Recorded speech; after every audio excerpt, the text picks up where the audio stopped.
আশ্রয় পেতে জন্য। গয়াসুর এমন কোন পুণ্যকর্ম করেছিল যে সারা বিশ্বের মানুষ গয়াতে যায় পিণ্ডিদান করার জন্য, বাপদাদা 14 বছর উদ্ধারের জন্য? এটা প্রশ্ন তো আসেই। এমনকি কলিযুগ পাবন অবতার গৌরাঙ্গ মহাপ্রভু বলতে গিয়েছেন গয়াতে পিণ্ডিদান করতে।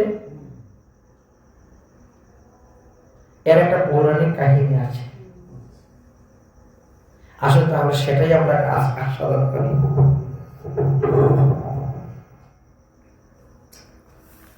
গয়াসুরের বাবার নাম ছিল ত্রিপুরাসুর।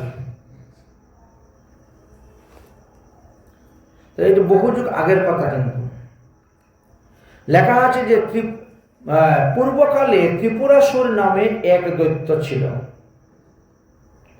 তিনি নিজ বাহুবলে ত্রিভুবন জয় করেছিলেন। এই ত্রিপুরাসুর মহাদেবের তপস্যা করে এই শক্তি অর্জন করেছিলেন। মহাদেব তাহার তপস্যায় সন্তুষ্ট হয়ে ত্রিপুরাসুরকে বর দিতে এসেছিলেন। ত্রিপুরাসুর বলল, আমাকে অমর বর দান করুন। মহাদেব বললেন, আমার হাতে অমর বর নেই, আমি তোমাকে অমর বর দিতে পারবো না। তুমি এত ভিন্ন অন্য কোনো বর চাও, আমি তোমাকে দেব। ত্রিপুরাসুর বললেন, তবে আমার সঙ্গে যুদ্ধ করো। আমি তোমার তপস্যা করলাম, বর দিতে বলো, তুমি যুদ্ধ করো আমার সঙ্গে। তখন তুমি যখন আমাকে বর দিলে না, তখন তুমি আমার সঙ্গে যুদ্ধ করো, আমি তোমাকে যুদ্ধে নিহিত করবো। এমন ঠাকুর দরকার নেই। যে দেবতা তপস্যা করলে পরে ইচ্ছা মতো বর দিতে না পারে, সেই দেবতা থেকে কি লাভ? অতঃপর মহাদেব ত্রিপুরাসুরের সঙ্গে যুদ্ধ আরম্ভ করলেন। কিন্তু সেই যুদ্ধে ত্রিপুরাসুর পরাজিত হয়ে গেল, পালিয়ে গেল। মহাদেব যখন ত্রিপুরাসুরকে বধ করার জন্য ত্রিশূল হাতে নিলেন, তখন আর তাকে দেখতে পেলেন না, অদর্শন হয়ে গেছে। অদর্শন মানে ও অন্তর্ধান বিদ্যা জানত, অদর্শন হয়ে গেছে। কিছুদিন পরে ত্রিপুরাসুর পুনরায় আবার এসে মহাদেবের সঙ্গে যুদ্ধ, আমাকে অমর বর দাও, দিতে পারবে না, যুদ্ধ করো। আবার যুদ্ধ। কিন্তু মহাদেব যখনই অস্ত্র উঠান বধ করবেন, তখনই সে অদর্শন হয়ে চলে যায়। এইভাবে বেশ কয়েকবার হয়েছে, কিছুতেই পারছেন না। আর ত্রিপুরাসুরের অত্যাচারে দেবতাগণ জর্জরিত। তারা বারবার মহাদেবকে বলছেন, যে তেন প্রকারেণ আপনি এই অসুরকে বধ করুন, অসুরকে বধ করুন। কিন্তু কিভাবে বধ করবেন? ত্রিপুরাসুরের ভয়ে দেবতারা পর্যন্ত ভীত থাকতেন। এত বড় ভয়ঙ্কর অসুর সে ছিল। ত্রিপুরাসুরের ভয়ে দেবতারা স্বর্গরাজ্য ত্যাগ করে চলে এসেছিলেন মর্ত্যলোকে। আর ত্রিপুরাসুর স্বর্গরাজ্য দখল করে বাস করতেছিল। তো মহাদেবের সঙ্গে তো এইভাবে যুদ্ধ করতে করতে 300 বার যুদ্ধ হয়েছে। 300 বার যুদ্ধ হওয়া সত্ত্বেও মহাদেব কিছুতেই তাকে বধ করতে পারছেন না। একদিন দেবগণ মহাদেবকে বললেন, আপনি 300 বার যুদ্ধ করা সত্ত্বেও ত্রিপুরাসুরকে বধ করতে পারছেন না কেন? আপনি যে ত্রিশূল তৈরি করেছেন ত্রিপুরাসুরকে বধ করার জন্য, সেই ত্রিশূল কাজ করছে না কেন? এই দুষ্ট ত্রিপুরাসুরের অত্যাচার দিন দিন বেড়েই যাচ্ছে। তো তাকে বধের কোনো উপায় করুন, অন্য কোনো উপায় করুন। মহাদেব বললেন, আমি যখন ত্রিপুরাসুরের সঙ্গে যুদ্ধ করতে যাই এবং যুদ্ধ করতে করতে তাকে পরাজিত করে ত্রিশূল হাতে নিয়ে তাকে বধ করব, তখন সে অন্তর্ধান হয়ে যে কোন দিকে চলে যায় আমি বুঝতে পারি না। তো বানটা মারবো আমি কেমন করে তার উপরে, এই জন্য বান মারতে পারি না। এক কাজ করো, আমি যখন ত্রিপুরার সঙ্গে যুদ্ধ করতে যাব, তখন সর্বমুক্ত পাতাল 14 ভুবনের রাস্তা বন্ধ করে দাও। সেই জন্য কোনো দিকে পালিয়ে যেতে না পারে, তবেই আমি তাকে মারতে পারব। মহাদেবের কথা অনুসারে সমস্ত দেবগণ তখন এইভাবে তৈরি হয়ে গেলেন। ঠিক আছে, তাই হবে। এদিকে ত্রিপুরাসুর জানতে পারল যে এইবার যদি আমি যুদ্ধে যাই তাহলে আমার মৃত্যু। দেবতারা এইভাবে চক্রান্ত করেছে আমাকে মারার জন্য। তখন তিনি কি করলেন? তখন তিনি ব্রহ্মার আরাধনা করতে আরম্ভ করলেন। মহাদেবের আরাধনা করে তো কোনো লাভ হলো না, অতঃপর তিনি ব্রহ্মার আরাধনা করলেন এবং তিনি সব পত্নীতে গর্ভদান দিয়ে ব্রহ্মার আরাধনা করতে গিয়েছিলেন। পত্নী যখন 5 মাসের গর্ভবতী ছিলেন তখন এই ত্রিপুরাসুর ব্রহ্মার উপাসনা করার জন্য গভীর জঙ্গলে প্রবেশ করলেন এবং তিনি তপস্যা করতে করতে ব্রহ্মাকে সন্তুষ্ট করে নিয়েছেন। ব্রহ্মা যখন সন্তুষ্ট হয়ে আসলেন, এসে বলছেন, বলো তুমি কি চাও? আমার কাছে বর চাও, তুমি যাহা চাইবে তাহাই আমি দেব। তখন ত্রিপুরাসুর বললেন যে আমার তপস্যায় যখন আপনি সন্তুষ্ট হয়েছেন তাহলে আমাকে এই বর দিন, আমার ছেলে যেন অমর হয়।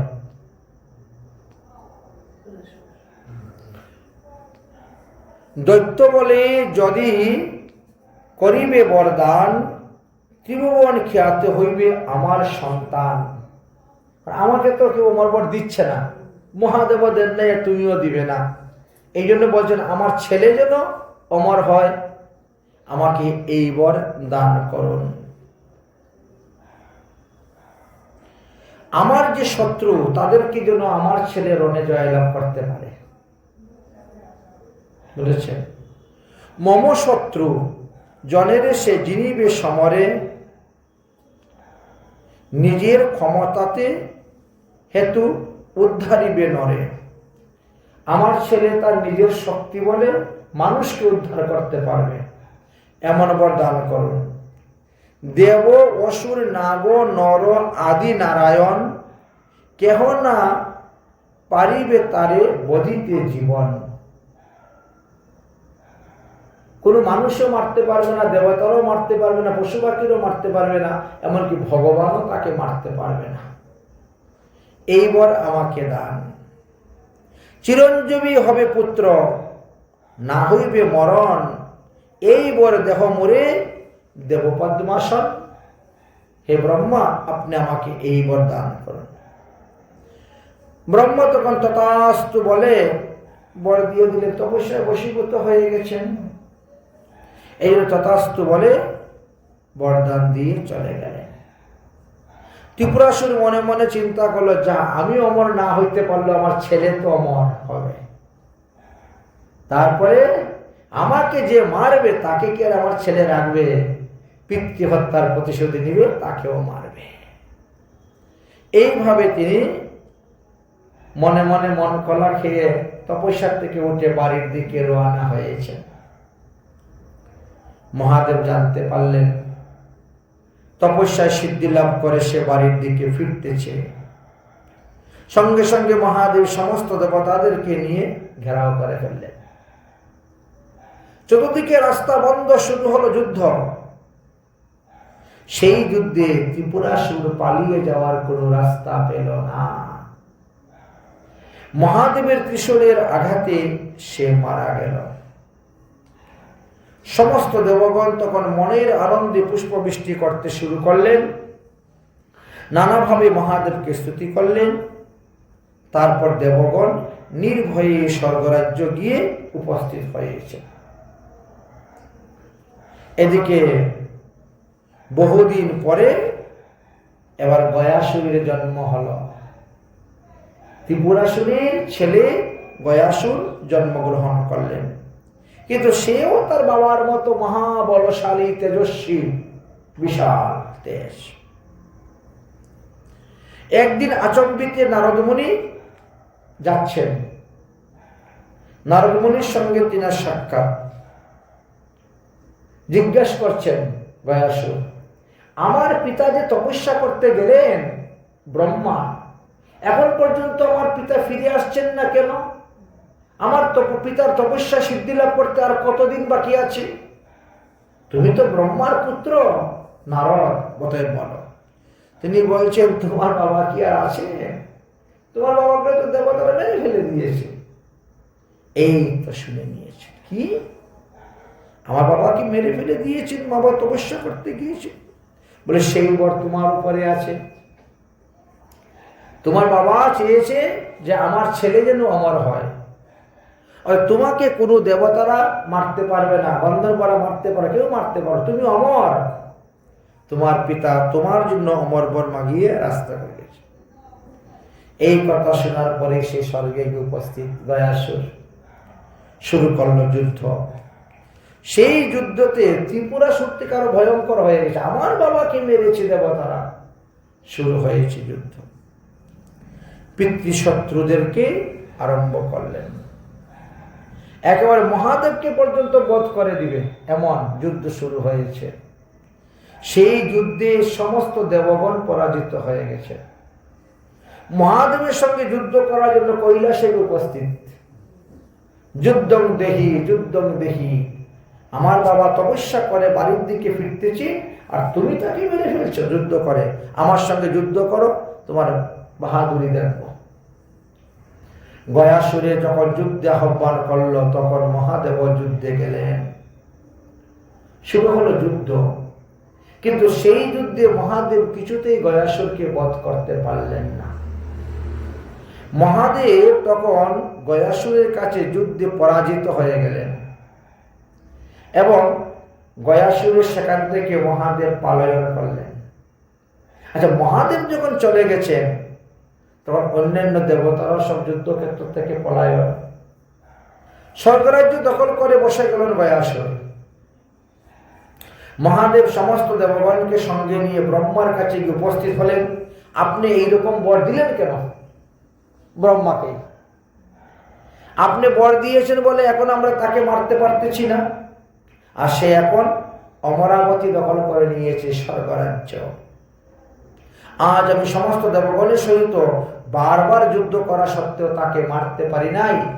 গয়াসুরের হাতে আমি পরাজিত হয়ে গেছি, মহাদেব বলতেছে। এখন স্বর্গবাসী দেবগণের কি গতি হবে? তারা স্বর্গ ছাড়া মর্ত্যলোকে মনুষ্য বেশ ধারণ করে বিচরণ করতেছে। ব্রহ্মা বললেন, আপনি তাহলে ভগবান বিষ্ণুর কাছে যান, আমার তো আর কিছু করার নেই, আমি তো বর দিয়ে দিয়েছি, আর কিচ্ছু করতে পারবো না। ব্রহ্মার কথা শুনে মহাদেব সমস্ত দেবগণকে নিয়ে তিনি বিষ্ণুর কাছে গিয়ে উপস্থিত হলেন। গয়াসুরের বল, বীর্য, শক্তি, প্রতাপের কথা সব বললেন। ভগবান বিষ্ণু সবকিছু শুনলেন। শোনার পরে বললেন, চলো যাই গয়াসুরের কাছে। আসলেন গয়াসুরের কাছে। সমস্ত দেবগণকে নিয়ে ভগবান বিষ্ণু স্বয়ং যুদ্ধে নামলেন। কিন্তু যুদ্ধ করতে করতে করতে করতে ভগবান বিষ্ণু সেখানে পরাজিত হয়ে গেলেন, পারলেন না বরদানের কারণে। বিষ্ণু যখন চিন্তা করলেন ব্রহ্মার বলে গয়াসুর অমর হয়ে গেছে, কোনো অবস্থাতে তাকে বধ করা যাবে না, অতএব তার সঙ্গে যুদ্ধ করে লাভ হবে না। তাকে এখন ছলে কলে কৌশলে বশ করতে হবে, বলে হবে না। ছলে কলে কৌশলে তাকে বশ করতে হবে। তাই ভগবান বিষ্ণু দেবতাদেরকে বললেন, যাও তোমরা গয়াসুরের স্তুতি করো, গয়াসুরের স্তুতি করো। হে গয়াসুর, তুমি আমাদের রাজা, কৃপা করে আমাদের বাড়িঘর দান করো, আমরা তোমার প্রজা, আমরা তোমার অধীনে থাকতে চাই, তথাপি আমরা স্বর্গে থাকবো। এই শুরু হয়ে গেছে স্তুতি, ভক্তি, প্রণতি। গয়াসুরের নিকটে গিয়ে যখন এইভাবে ছলনা করে তারা নানা প্রকার স্তুতি ভক্তি করতে আরম্ভ করলেন, গয়াসুর তখন দেবগণের স্তুতিতে সন্তুষ্ট হইয়া বলছেন, হে দেবরাজ ইন্দ্র, আমি তোমার স্তুতিতে সন্তুষ্ট হয়েছি, অতএব আর কোনো ভয় নাই তোমাদের, আর কোনো ভয় নাই। তোমাদেরকে আমি বধ করব না, যেহেতু তোমরা আমার শরণাগতি হয়ে গেছ। আমি তোমাদেরকে বধ করব না, যাও তোমরা সুখী তোমাদের স্বর্গরাজ্য ভোগ করো। তোমরা আমার কাছ থেকে বর প্রার্থনা করো। গয়াসুর এখন দেবতাদেরকে উল্টা বর দেওয়ার জন্য তৈরি, বর প্রার্থনা চাও। তোমরা যাহা চাইবে আমি তাহাই বর দিব, আমি কথা দিলাম। দেবগণ তখন ওই সুযোগে তারা বর চাইয়া দিলেন। দেবগণ বলিলেন তুমি দিবে বর, তাহলে লম্বমান হইয়া পড়ো ভূমির উপর, লম্বা হয়ে শুয়ে যাও মাটির মধ্যে।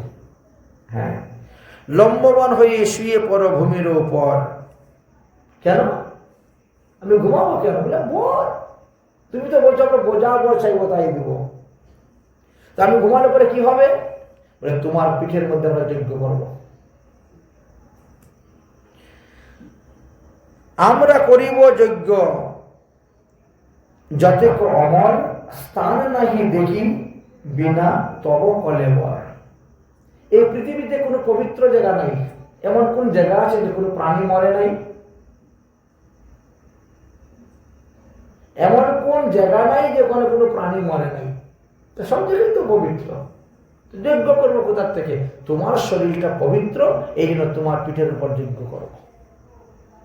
দেবতাদের সিদ্ধান্ত। আচ্ছা, পর পৃথিবীতে নাহি পুরিব সকল, দেবযজ্ঞ উপযজ্ঞ নাহি দেখি স্থান। অতএব তুমি এইখানে শয়ন করো, আমরা তোমার উপর শয়ন করব। দেবগণের কথা শুনে অসুর বলিল তোমরা যাহা বলিলে তাহা আমি অবশ্যই দিব, তোমাদের আশা পূর্ণ করবো, কথা দিয়েছি। তবে তোমরা কিন্তু আমার সঙ্গে প্রতারণা করতে চাও, বুঝে নিয়েছেন? তোমরা আমার সঙ্গে প্রতারণা করতেছ। আচ্ছা, আমি জাতিতে অসুর, তাহলে আমার শরীর শুদ্ধ হলো কেমন করে? তোমরা আমার শরীরের উপরে যজ্ঞ করবে, এটা কেমন করে হয়? আমি এই অপবিত্র শরীর ধারণ করে আছি, তোমরা দেবতারা আমার শরীরের উপরে যজ্ঞ করবে, পূজা করবে, এটা কেমন করে হয়? দেবগণ বললেন নিচ হইয়া উত্তম হয় নিজ কর্ম বলে। কেউ যদি নিচ কুলে জন্মগ্রহণ করে তথাপিও সে উত্তম হইতে পারে তার কর্ম অনুসারে। প্রহ্লাদ দৈত্য কুলে জন্মগ্রহণ করলো না, কিন্তু সে উত্তম হয়ে গেল। এই জন্য বলছে নিচ হয়ে উত্তম হয় নিজ কর্ম বলে, তাহার মহিমা দেখো সর্বশাস্ত্রে বলে। যেই কুলে জন্মে হোক না কেন, যদি কৃষ্ণ বিষ্ণু ভক্তি হয় তার দেহ সূচি হয় সর্বপূজ্য দেবময়। সে যে কুলে জন্ম হোক, সে যদি বিষ্ণু ভক্ত হয় তাহলে আমরাও তাকে প্রণাম করি, আমরাও তার পূজা করে থাকি। শিশুকাল হইতে তব বিষ্ণুতে ভকতি, পবিত্র তোমার দেহ তুমি শুদ্ধমতি। হে গয়াসুর, ছোটবেলা থেকে বিষ্ণুর প্রতি তোমার খুব ভক্তি, তুমি বিষ্ণু ভক্ত, তাই তোমার দেহ পবিত্র, তাই আমরাও তোমার শরীরের মধ্যে করতে চাচ্ছি। গয়াসুর বললেন আমি তোমাদেরকে দেহ দান করিতে পারি, তবে বিষ্ণু আমাকে আগে একটি বর দিতে হবে। তাই শুনে গয়াসুর কথা শুনে তখন ভগবান সম্মুখে এসে উপস্থিত হলেন। বলো তুমি কি বর চাও? গয়াসুর বলে তবে দিব কলে বর, যদি মোরে বর দেও ত্রিলোকের ঈশ্বর। হে ভগবান বিষ্ণু, আমি দেবতাদের মনোবাসনা পূর্ণ করব, কিন্তু তার আগে আমার একটা বাসনা আছে আপনার চরণে। বলে বলো কি? তোমাদের বাক্য আমি শুইব এখানে, মোর দেহে যজ্ঞ করো আনন্দিত মনে। তোমাদের যজ্ঞকুণ্ড হইবে তীর্থস্থান, মোর শিরে পাদ পদ্ম যদি দিবে ভগবান। ভগবান তোমাকে আমার মাথার মধ্যে পা দিতে হবে, দিয়ে রাখতে হবে, তবে আমি শয়ন করব, আমার পিঠের মধ্যে যজ্ঞ কর। এই হলো কথা। বিষ্ণুপদ অবিলম্বন রবে মোর মাথে, যেই জন পিণ্ডিদান করিবে হেতাতে, তার পিতৃলোক মুক্ত হইবে অনাহাসে, তখন গমন সে করিবে স্বর্গবাসে। এই তো বরদান। আমি লম্বা হয়ে শয়ন করব, কিন্তু ভগবান বিষ্ণুর চরণ থাকবে আমার মাথার মধ্যে। ওই বিষ্ণু পদপদ্মে পিণ্ডিদান যে করবে, তার পিতা পিতৃলোক নরক হইতে উদ্ধার হইয়ে স্বর্গে যাইবে, স্বর্গে করিবে বাস। পঞ্চপাতকের পাতকী যদি হয়, ব্রহ্মহত্যা, মদ্যপান, স্বর্ণচুরি, গুরুপত্নী গমন, বিশ্বাসঘাতকতা ইত্যাদি, পঞ্চ পাপের পাতকী হয় যেই জন, পিণ্ডিদান মাত্র তার হইবে বিমোচন। পাপী মুক্ত যেই দিন দেখিতে না পাব, সেই দিন পুনরামি উঠিয়া দাঁড়াব। আমার মাথায় পিণ্ডি দেওয়া সত্ত্বেও যদি কোনো পাপী উদ্ধার না হয়, তাহলে কিন্তু আমি উঠে দাঁড়িয়ে যাব, ভূমির থেকে আমি উঠে দাঁড়িয়ে যাব। একে একে বিনাশ করিব ত্রিপুরে, এই বর নারায়ণ অগ্রে দেহ মোরে। হে দেবগণ, এই সমস্ত বর যদি ভগবান বিষ্ণু আমাকে দেন, তবে আমি আমার কলেবর, আমার দেহটি তোমাদেরকে দান করিব। ভগবান বিষ্ণু গয়াসুরকে বন্ধন করিবার জন্য গয়াসুরের এই সমস্ত বাক্য স্বীকার করে নিলেন। তথাস্তু তাই হবে বলিয়া ভগবান তখন গয়াসুরের মস্তকে পদস্থাপন করলেন। গয়াসুর লম্বা করে শয়ন হল। এক হস্ত গয়াসুরের কাশিতে পড়েছে, ঘুমিয়েছে তখন লম্বা হয়ে গয়াসুর। এক হস্ত কাশিতে আর এক হস্ত প্রয়াগে, আর মাথা হলো গয়াতে। এখন বুঝেন গয়াসুরের শরীরটা কত বড় ছিল। বহু জায়গা নিয়ে গয়াসুর লম্বা হয়ে ঘুমিয়ে পড়ল, আর সমস্ত দেবগণ তার পিঠের মধ্যে যজ্ঞকুণ্ড বানাইতে শুরু করলেন, মাটি দিয়ে বানিয়ে যজ্ঞ করতে শুরু করেছেন। গয়াসুরের দেহের উপরে যজ্ঞ। এই সব কুণ্ড শেষে এগুলা মহাতীর্থ রূপে পরিগণিত হয়েছিল। গয়াসুরের মাথাটি ছিল 1 ক্রুশ দৈর্ঘ্য, তার মাথাটা 3 কিলোমিটার। 3 কিলোমিটার এরিয়া যত বড়, এত বড় তার মাথাটাই গয়াসুরের।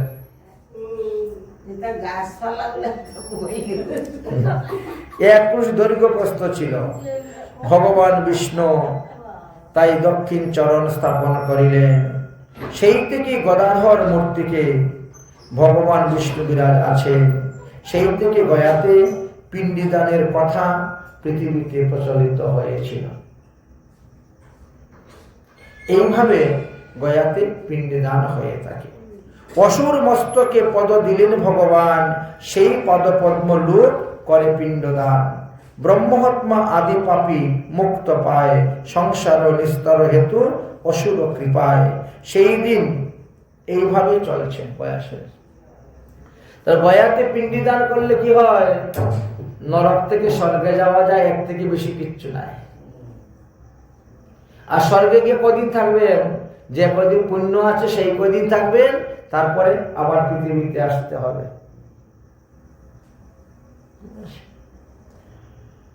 মানুষ যে গয়াতে পিণ্ডদান যাওয়ার জন্য পাগল হয়ে যায়, এখন দেখেন তো। এই জন্য বলছে রাধাকুণ্ডে, আমাদের রাধাকুণ্ড শ্যামকুণ্ডের তীরেও গয়াসুর আছেন। ওখানে গয়া এসে উপস্থিত হয়েছিলেন। এই জন্য বলা আছে যে রাধাকুণ্ড শ্যামকুণ্ডের তীরে যদি কেউ পিণ্ডদান করে, তাহলে তার আর গয়াতে গিয়ে পিণ্ডদানের কোনো প্রয়োজন হয় না। তারপরেও এখন যার যেটা মন ইচ্ছা বাসনা, তিনি তাই করে থাকেন। যাই হোক, আমরা এইভাবে গয়াসুরীর মহিমার কথা কিঞ্চিত আস্বাদন করলাম।